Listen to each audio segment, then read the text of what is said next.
Hello,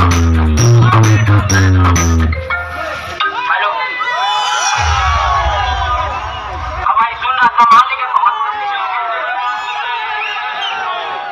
बंदे लोग को भी कॉल कर दे। अरे लड़के लोग पूछ रहे हैं, बंदे लोग को कॉल कर दे। हम लोगों का मम्मी पापा जानते जो करना है कर लो। मामूसा म्यूजिक प्रो प्रेजेंट कब का बात है वो बेबी पहले जा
Thank you.